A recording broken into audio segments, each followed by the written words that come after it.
The Diu Fortress was formerly known as Fortaleza de São Tomé, and they called it Praça de Diu, means majestic fort in Portuguese, which is located on the west coast of India in Diu. The fortress was built as a part of Portuguese India's defensive fortification at the eastern tip of the island of Diu during the 16th century. The fortress, which borders on the town of Diu, was built in the year 1535, following a defense alliance forged by Bahadur Shah, the then Sultan of Gujarat, and the Portuguese when Humayun, the Mughal Emperor, attempted to annex this territory. It was strengthened over the year till 1546.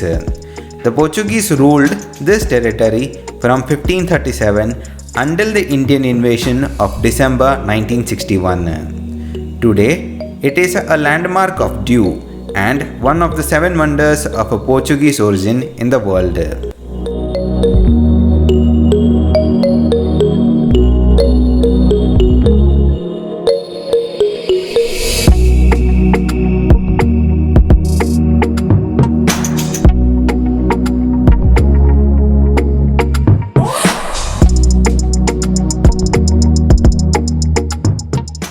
The history of Diu is linked with several kings and dynasties, earliest of those being of the Puranic period, ruled by and linked with various dynasties throughout, namely Mauryas, Kshatrapatas, Guptas, Maitreyas, Chavdas and Chaulukyas.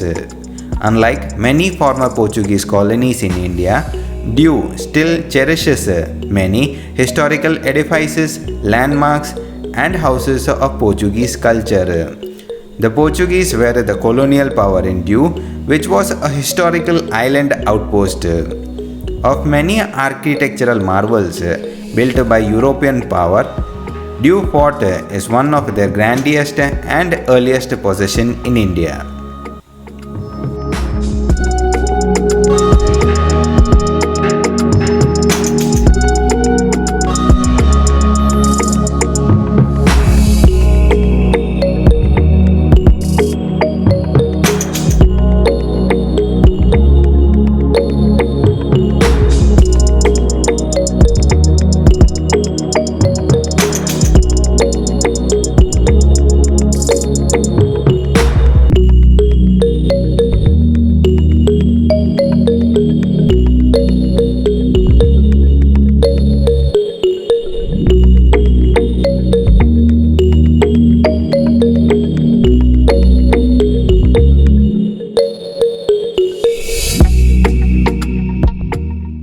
History.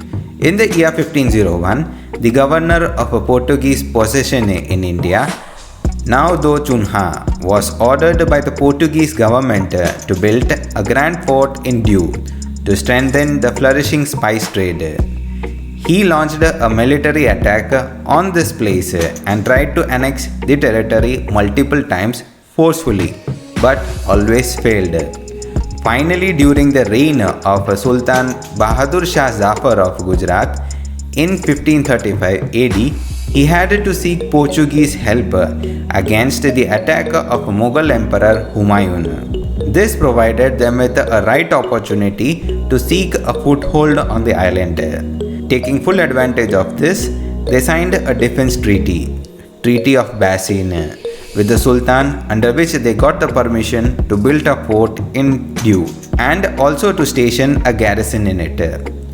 They thus demolished the existing fortification and made it a formidable fortress from 1535 to 1546 AD.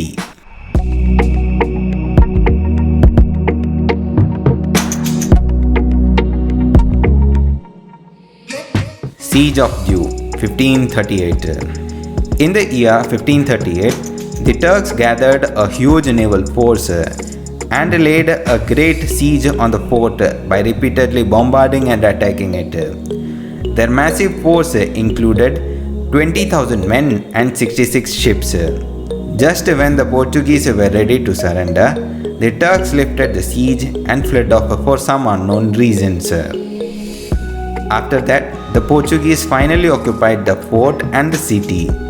Even though the Sultan of Gujarat and various other rulers tried to take control of it, they were never successful. The last and the most prominent ruler of this territory were the Portuguese, who ruled the territory from 1537 to December 1961, a total of 424 years until its Indian invasion, when the government of India launched a military action called the Operation Vijay, ending the Portuguese rule in Goa, Daman and Diu. The fort is under administration of Indian government.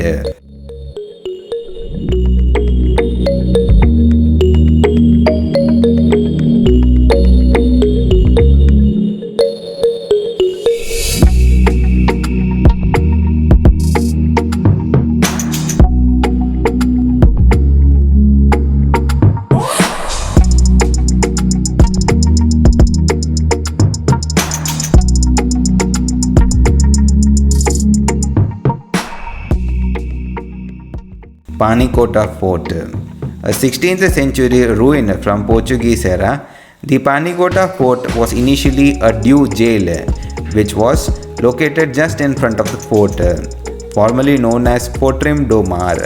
This fort is a historic structure right in the middle of the seas. Reaching this attraction would need a motorboat.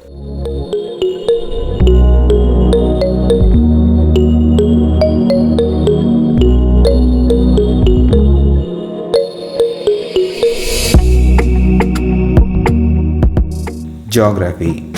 The enrapturing Diu Fort is surrounded by water from three sides and provides a significant view of the sea. With a commanding view and surrounded by water from three sides overlooking the sea is a jetty, which was constructed on the northwestern coast. The fort called out trade with Cambay, Broj and Surat in Gujarat. One can see cannonballs and iron shells scattered all over the parapet of the fort.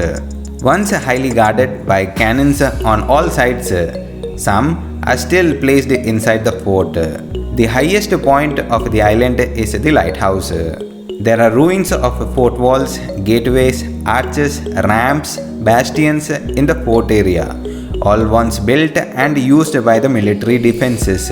Spread over the area of 5.6 hectares, this expansive and imposing fort was divided into three sections, which included the outer wall along the coastline, the inner wall used for mounting the guns, and the double moat between the two walls to protect the fort.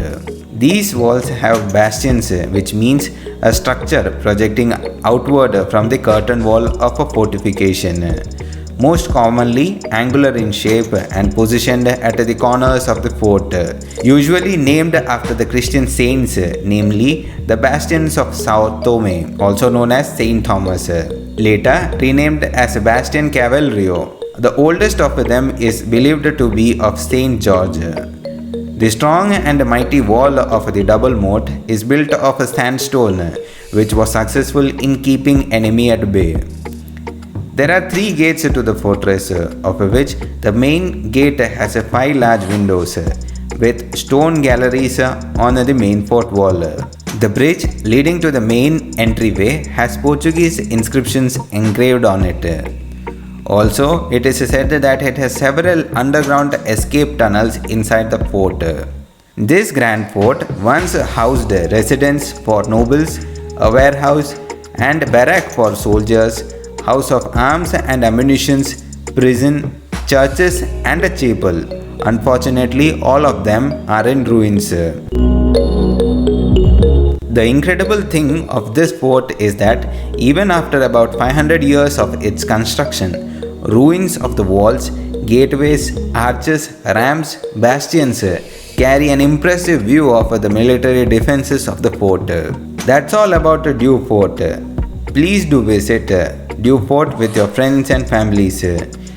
We have kept the Google Map link in the description below. Please stay tuned with this channel for the next episode to see part of Diu. Thank you for watching.